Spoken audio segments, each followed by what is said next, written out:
Ladies and gentlemen, welcome back to the Monday Mashup here on WVCW 102.9 FM and WVCW.org. I'm joined today with house music and just the legend himself, the one and only DallasK. What's up, brother? Hello. I don't remember the name of what you just said, but it's great. Oh, thank you. I appreciate that. Like your intro is Yeah? FM worthy. Well, we are on FM radio, so I know. Pete Tong, I'm coming for your job. Yeah, right. So, Once hopefully. BBC Radio America. It's a possibility, or maybe Liquid Todd's job on BPM on That's XM. a cool. Yeah, they crush it on there. They really do, and they have a lot of guys do like guest interviews. So maybe we'll see. I'll but put in the good word. I would appreciate that, sir. I will. But you've been doing this since you were a child, Just a young buck. just a wee little child. Tell me, man, like what got you inspired? Tell us about like when you started off. You just give us the rundown, bro. Man, well, I'll take you back if we have time and we're gonna go back. Picture it, I'm gonna take you back to middle school band. Oh, middle A school. younger band. me, a Yeah? younger Dallas. Was this when you were playing the saxophone? This was when I was playing the saxophone. Somebody reads the bio. A little bit. Yeah. Wikipedia is a hell of a tool. No, it's great. Yeah, so I was like always into music as a kid, musical household, I guess. Yeah. My parents aren't good at music or anything, but they were, like, playing They music, played a yeah. lot of music. There was always music on, which is good. And yeah, I was in band all through middle school playing the saxophone, just this little kid with a baritone saxophone that was literally bigger than me. So wait, you had a Barry sax? Were you ever in a ska band? Absolutely, I was in a ska band, dude. Yeah, I was in a couple of ska bands. yeah. They were terrible. Yeah. And I was terrible. Playing like some Real Big Fish, Straight Manifesto kind of stuff? Yeah, Less Than Jake. Less Than Catch Jake, 22, yeah. I mean, Catch 22 Keysby Nights was yeah, the album. Yeah, I grew up in Florida, so that was like a big, Less Than big Jake scene from scene there. Gainesville. Gainesville. And that also where Diplo's from? Isn't he also So from Diplo's Gainesville? from Daytona Beach or Cocoa Beach or somewhere, like basically like outside of Orlando. For some reason, I thought he was from Gainesville. By the way, I'm from Florida. I didn't mention that. Yeah, but your name is Dallas. Yeah, but my name is Dallas. You know what's funny? I actually almost got a Washington Redskins hat today just to wear during the interview because your name is Dallas. And then I did some research and I was like, oh, he's not from Texas. Never Yeah. mind. There's no point. No. All right. So the name Dallas, where does that come from? Is there any rhyme or reason? It's a very controversial story. Not really controversial. I just don't know the real answer. Oh, okay, gotcha. My dad did live in Dallas. Uh-huh. And my parents were together then. So there's Possibly made in Dallas. there's like a 90% chance. They'll never admit that though. They I would always need to change say my that name to Virginia Beach then. yeah, Right? Yeah. They always said that it was because the most popular name was Austin when I was born and they just wanted to be like, just a little bit against the grain. Yeah, They were you know cool what? Parents, That's you cool. know? You could I have don't know. ended up with the name Fort Worth, Or El Paso. Or El Paso, yeah, Or right. Lubbock. That's so. The music you were playing Barry sax in middle school. Yeah, and then so I was about to go into high school, and in order to continue being in band in high school, you have to be in the marching band. And that just really wasn't my vibe, totally. I saw you make a face there. I wasn't really into that. I mean, I respect anyone who wants to do that. That's cool. I just didn't really want to do that. So for the last quarter of 8th grade, I was just kind of chilling. And my band teacher had just got a laptop from the school district, like a MacBook or something with GarageBand on it. And we were kind of, into making music already. And a couple of my friends and I, so she was just like, yeah, you guys can just go into the back like office room and just record songs because you don't have to do any of this stuff because it was all getting ready for the band. It's all, like, we were all already getting set up. like prepared for 9th grade band or whatever, and we were just like, well, I'm not doing that. So she's like, yeah, take the computer and just do stuff with it. And ever since then, I've been obsessed with making music, like because I'm not a great musician. I'm not, I can't play instruments well enough to play live. I got kicked out of a lot of bands. Ska bands. Yeah. Ska bands. Yeah, all kinds of bands. All kinds of bands. But once I figured out that I could use a computer to basically help me out, the sky was the limit, I guess. I don't know. And ever since then, I've been making music on computers since the time I was 14 years old. I'm 25 now. Yeah. And there's a lot of stuff that happened in between there. I'm sure we'll get there. But Yeah. that's really the origin story. If I'm if you refer to me as a legend, which So we're gonna do like a Monday Mashup Legends or Origin series, like X-Men has done. Right, That's what we should do. God, Tiesto's would be like 9 days long. Now, speaking of Tiesto, now that we're here, sir, this is a question I've been wanting to ask and say since I started talking to your manager, which, by the way, your manager is the most awesome dude in the world. He's been texting me, and Josh is a great guy. The coolest dude. I've worked with a lot of managers and agents that think they're Ari Gold from Entourage, and he's been like the coolest dude. Instead of like emailing me back, he sent me a text. He's like, "What's up, bro?" All right, so we're doing it like that. Like that's awesome. I appreciate that so much. But you tell me, what was it like playing main stage at Ultra with Tiesto? It was great. I mean, I've been going to Ultra since I was too young to go to Ultra. A lot of people are. I grew up in Orlando, so it was 4 hours from Miami. So when I figured out what Ultra was and what Winter Music Conference was, I'm like, I'm going. So I've been going there for 6-7 years, and then I got to play it. I played last year, and then this year I got to do main stage with Tiesto, and it was just unreal. My favorite part was they thought I was a singer, though. Like they bring you. I'm watching this thing. I'm watching the live stream and doing the review for the radio station. And I'm like, all right, here's Tiesto, and he's playing. It's Tiesto, and then he's like, yeah, I'd like to bring up DallasK and our new collab. I'm like, wait, what? Whoa, wait, the guy I saw at the national. I mean, dude, killed it. But like, what? And then I heard him like, oh my god, like, dude, it's such an honor. There's so much respect in that. It was a very special moment for sure. Now, your collab with Tiesto, how did that come about? Well, we had done one prior to that called Show Me that came out in 2015, I believe. And that one did really well. I mean, still, I hear people every time I'm out. I was out in Miami last night, and I was like, oh, hey, I know my song. That's always a cool feeling. That. Right, so we did that one, and it did so well that we were like, hey, if it's not broke, don't fix it, and let's do another one. It's the best way to be. Yeah, so that was the second one, the follow-up, really. And now, when you guys work together, are you working? Are you just sending stems back and forth? Mostly, are you mostly remotely. Studio? Yeah, Mostly remote? It's kind of hard to get two DJs' travel schedules to line up, especially. That is the I travel a lot, but Tiesto travels a lot. Yeah, it's like anyone that talks about like collabing with Steve Aoki. It's like, all right, well, what country is he in now? Yeah. Like not today. He's playing in Antarctica for penguins, probably. Right, exactly. Like, he's breaking boundaries. And, it's like I can't even. It's the same thing with like Paul Oakenfold and Pete Tong. It's like, all right, well, they're in some part of Europe, maybe South America. I don't know. You never know. China, whatever.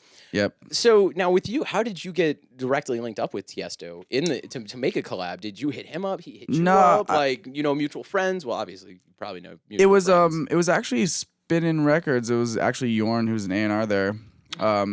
He just was like, he just connected us over email one day, and then the rest is really history. Really, yeah. He's like, I like what you're making. What you can do with one email.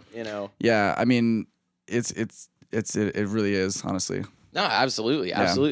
And going back to your music and production, you used to do some open format DJing. Yeah, I mean, so I went to Florida State University for shout out FSU. Yeah, shout out FSU, go Noles. I went for like 4 months, but when I started DJing, it was kind of before EDM was really like a thing. And I remember that time. Right. It was I'm 27, so right. like there's same kind of time period. But so I love DJing, I love making music, but nobody was really trying to hear dance music when you go out there. And I was just, a lot of mashups and hip hop. Yeah, I just was in college or dropped out of college or whatever you want to call that. I don't know. It was a weird time. Yeah, right. Yeah. I did the same thing. I dropped out of college for DJing. So. Yep. It's it's tough to tell your parents. I don't really.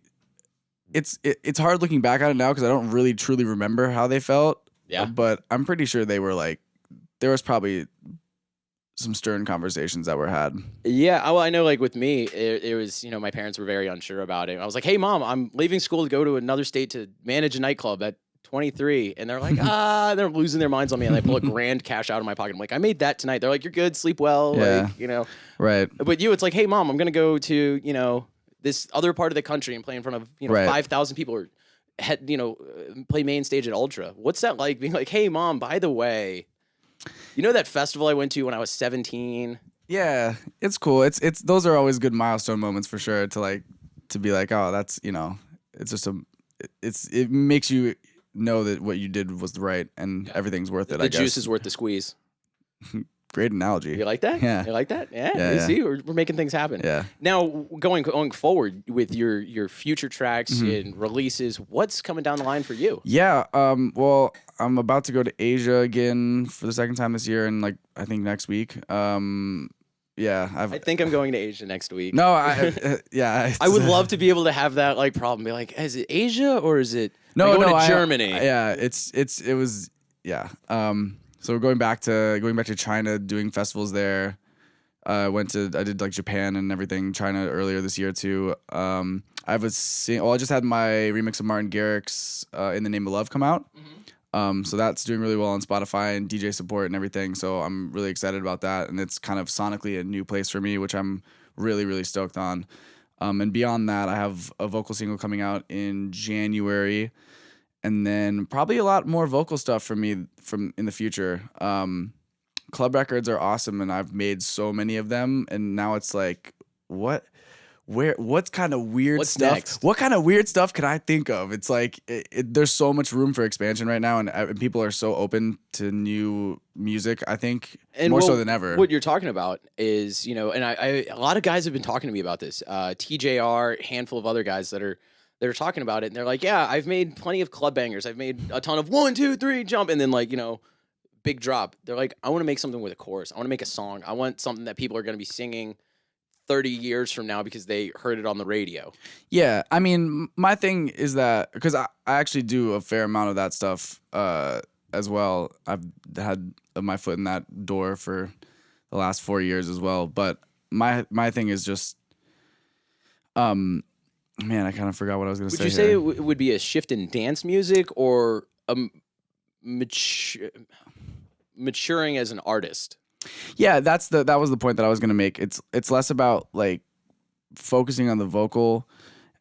I like to think that I'm a person who likes to challenge myself, and it's like when I do those club records, and it's like, okay, I've gotten there, I've done that. So what else? What's next? What's next? What's the next step? Yeah. Like a carpenter who makes stairs, always thinking two steps ahead. Oh, see, look at it, throwing these things back and forth. We need a quote wall. I stole that from something. I can't remember what it is. I think The Office. The Office. Oh man, I love it. I love it. Now with you, with your music and what's coming next, what do you see the future of dance music being? Man, that's a very highly contested question right now. More live performance stuff, more live singers in it, maybe bringing some turntablism back. Where do you see? I honestly think all of those things are viable things that we'll see. Because it's the genre maturing over time, and well, the house music we have today is not the same house music that was coming out in '97. No, not at all. It's nowhere close. Right. Now, granted, there are plenty of tracks that are timeless classics. Right Here, Right Now by Fatboy Slim is still going to be, or Great Praise song. You. They're going to always be timeless classics.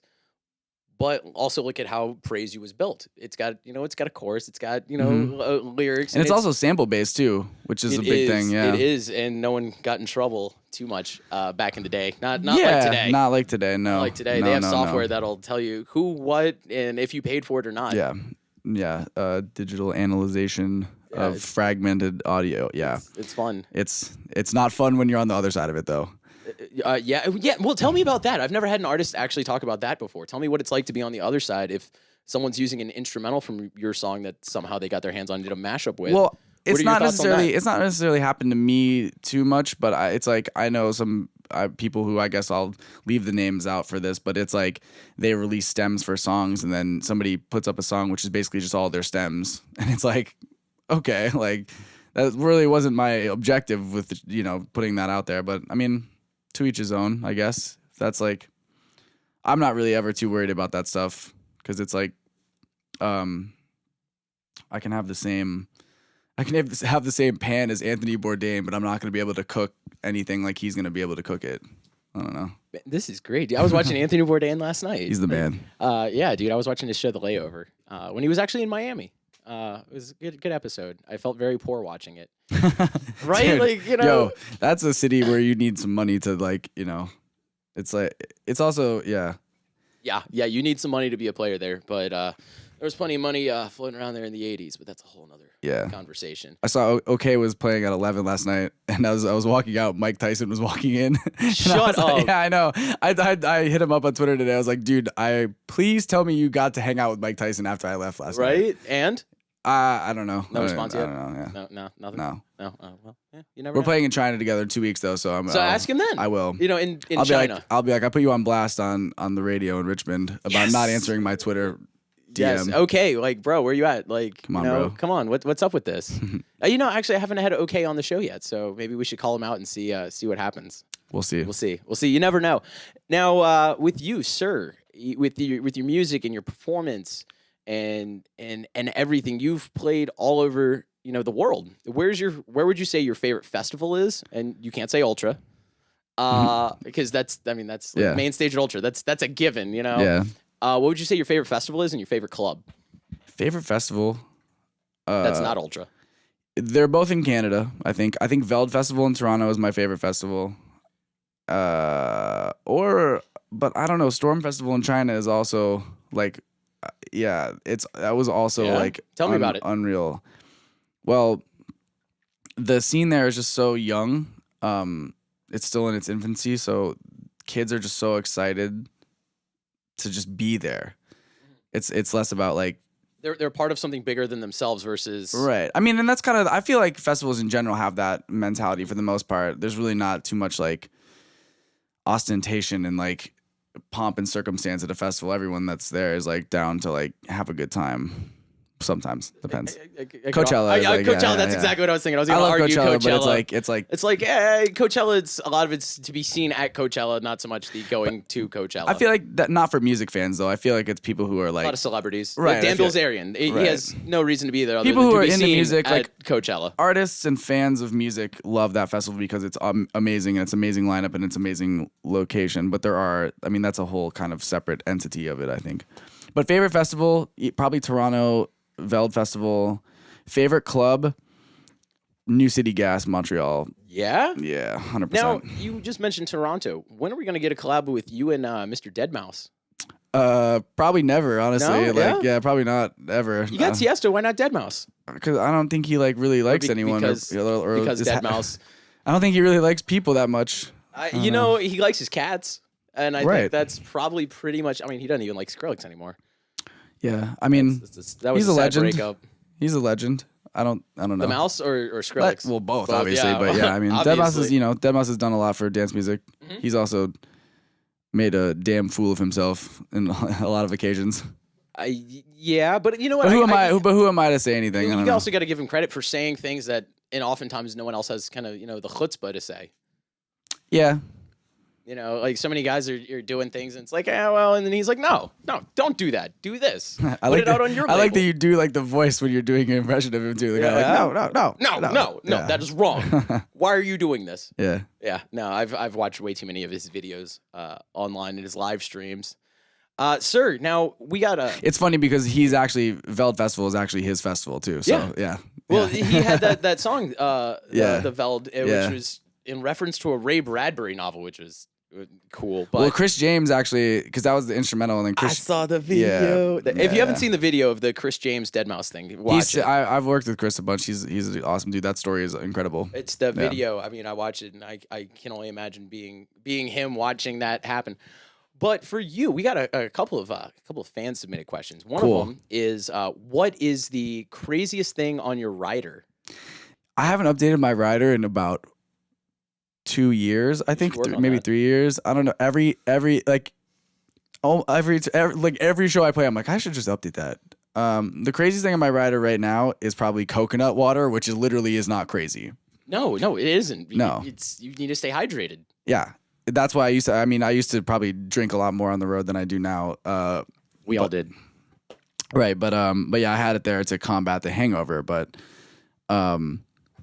yeah, I really don't have anything crazy on my rider. I can't even Sorry, Josh. I told Josh I was going to ask you that question. Man. Now you being fan manager submitted question. I was talking to him because we were talking about rider stuff because I asked if there was anything to get for you. If you wanted food or booze or whatever. And I'm a he was simple like, man. no, we're good, like whatever. And I was like, some people have asked for insert thing here that might not be illegal in the state of Virginia, and some guys have asked for nothing. So I always check on all my guys. For sure. But Appreciate that. What would you say, since you just mentioned doing some partying while on the road? What was what's the craziest story you've ever had? Craziest story on the road. And now remember, we are on FM radio. Yeah, I know. So I think that cocaine really, and hookers, we got to keep to a minimum. That kind of really like negates a lot of the stories. Like also, I'm not a person to kiss and tell. Put anyone's business out there like that. I'm trying to think of a good one that's like radio friendly, acceptable. Yeah. All right, you know what? We'll get back to that. We'll get back to that. That's always a tough one. We'll get back to that. Yeah. Now, with your performance, what made you go in the direction of the way you do with your mixing style, with choosing to use the CDJs versus a million other things out there? What led you in the direction that you're in on how you're performing and what you perform on? Okay. Yeah, I mean, CDJs came naturally.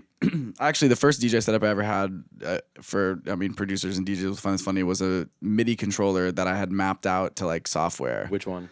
It was an Axiom 25. It was a keyboard. It was like I a know MIDI. The one you're talking about. Yeah. It wasn't even like a DJ controller. And that was like 17-year-old house party DJ DallasK. Yep. And then I bought these really terrible pair of CDJs after that. What kind of terrible CDJs? CDJ 800s from a friend whose parents owned a club in Miami that got foreclosed. Those aren't terrible. Trust me, we can show you terrible. They weren't. They were terrible because they were in terrible condition, not because they're a terrible product. But I mean, CDJs that came out of a club are going to be used and abused. Yep. I mean, a club, and this is what people always, screw up. They're like, hey man, this club's selling all of their old gear. Let's buy it all for super cheap. No, it's been in the worst environment you could ever put anything electronic ever in. It's like there's heat, there's fog, there's moisture in the air, there's dust everywhere. Oh yeah. Yeah, let's buy all of this stuff that's been running nonstop. Residue of illicit substances, probably. Bodily fluid. Definitely bodily champagne. Fluid. Yep. Oh, champagne. We did a show one time. Actually, every liquor. We did a show one time, and the promoter gave us champagne to spray it on the crowd. And we're like, oh, yeah, hell yeah, And then the lighting designer grabbed one and went to spray it on the crowd, but did it from behind his lighting booth and got champagne all in his board. Wow. And halfway through the show, he picks up his board and just champagne's just pouring out the bottom of it. So could be any kind of booze in those CDJs. It'd be interesting to find out. Yeah. Or disgusting. Either way, I wouldn't put a black light anywhere near those things. No. Yeah, not at all. We used to have a college party. So Henry Fong. I love Henry. Milo Notice. I love them too. Yeah. So and our other friend Chris Bushnell. I don't know him. Yeah, it's okay. I'm sorry. You will. I will.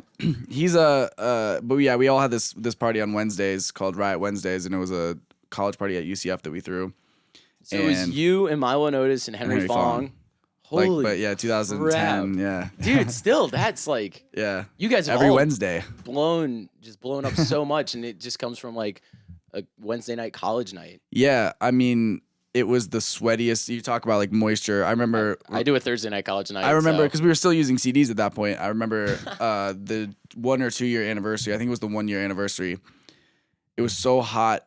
Like when you would take the CD out of your your case or whatever, before you could put it in the CDJ, it was already soaked with moisture, and so you couldn't put it in there because it was wet and you had to, wipe it off. Yeah, it was terrible. But, oh god, that's that terrible. party, but that talk about champagne getting in laptops, without fail, the table would flip into the crowd every 20 minutes. Maybe not 20 minutes. But yeah. I would be terrified if my turntables that are behind you hit the ground. Although those things could kill someone. They're 30 pounds each. Those are heavy. Those things, they could stop a bullet. Actually, I'm pretty sure they could actually. Like those are some pretty heavy turntables. But sir, you are just everything is incredible. Sir, I can't thank you enough for coming on. For sure. And talking to me about everything. Our last question, do you have any advice for guys that are coming up in production or DJing? Absolutely, I do. To take their career to the next level? Focus on the music. I mean, DJing is important, but it's a producer-based world. As if you're trying to be an artist, really. I mean, if you want to be a DJ, then DJ. But if your real passion is making music, then focus on the music. The shows will come when you build your name, your product, your brand, whatever. I mean, but focus on the music, and really, that's the thing I tell people the most, honestly. they're like, oh, like how can I get on the road and start touring and do this and this and like when can I do this and this? I'm like, just keep making songs. I love how you just said that. Just keep making. I try to have like I'm trying to become more zen, I guess. I don't know anything about any of that, but Coconut water and being more zen. right, exactly. My 2 goals for 2017. But like I think it's as simple as that. If you focus on making great music that you love and you're passionate about, people will connect with it no matter. Because a lot of people get caught up and it's like, do I have like the thing that's gonna like get me on the show, and then like the brand with the thing and the mask and the helmet and the character. I'm not speaking of anyone that could be talking about Daft Punk. Don't get excited. Whoa! They started that trend. Yeah, they did. Sir. Yeah, they did. Everyone else has been copying Daft Punk, so like you can't get on them. Yeah, you can get on Deadmau5. I'm just saying. Yeah, I mean, or so Black Tiger but Sex it's like, Machine or Kazette or Made Monster. Yeah, but I mean, if you make awesome music that you love and you exude that, as a person and as a creator, then I think that's your biggest asset. That's kind of it. I don't know. We also forgot one thing. What's up? Your crazy story from being on the road. Dude, I've been thinking about it. I can't tell them on the radio. I'm sorry. All right. Well, I will. Yeah. So, Dallas, is there any way you could do a station identification for us? Station ID. Remind me the name. So grab that cup behind you. That bright ass yellow cup. Oh, there's water. Ah! Wait. Oh God. I just ruined the turntables. WVCW. Yeah, it's just the Monday Mashup. The Monday Mashup on WVCW. Just be like, hey, this is DallasK, and you're listening to the Monday Mashup on WVCW. The other thing, could you also do a, hey, this is DallasK, like and subscribe? Like and subscribe. Because the whole reason we're doing the videos for the YouTube, and we got a cameraman. Yeah, get it into that camera. All right. And you don't need to be holding the cup while you do that. This is like a very awkward pose. Yeah. Like, well, okay. Today. Can I just in case I Bam! Can you see it? Like I said, my brain is a little bit fried from Miami. No, did you blame it on Mike Tyson? Did you get to say hi to Mike Tyson? No, he was literally walking in as I was walking out. It's like, gotcha. It's 11, which is, I don't know if you've ever been there. I have. Yeah, I have. I've been to a bunch of places in South Beach. Yeah, haven't played as many of them as I would have liked, but it's but getting there. Yeah. In due time. Well, I do a lot of like turntablism, like Red Bull 3 style kind of stuff. Nice. I'm in a completely different world than. You know who I just saw a turntable dude was 4Color Zach. 4Color. I've had Zach on the show. He's sick. He played with Milo Notice in LA the other day. He's dope. He's Zach really, is really good. good. He's also got that new project with DJ Craze. Really? What's it called? It's called 2 Cents. Okay. It's really, really cool. It's part of the whole hashtag real DJing thing. Yeah. Which is not knocking guys that are playing on CDJs. It's dude, yeah, different I can't scratch. I mean, I can. You want to learn? I mean, I can play. I can play on turntables for sure. Yeah, but I'm not gonna like. I got no skills. I got like no finesse. Yeah, wait. If you ever want scratch samples, let me know. I'd love to record something. Yeah. So. So. VCW. WVCW. So fire away. Hey, this is DallasK, and you're listening to the Monday Mashup on WVCW. With a beat like this.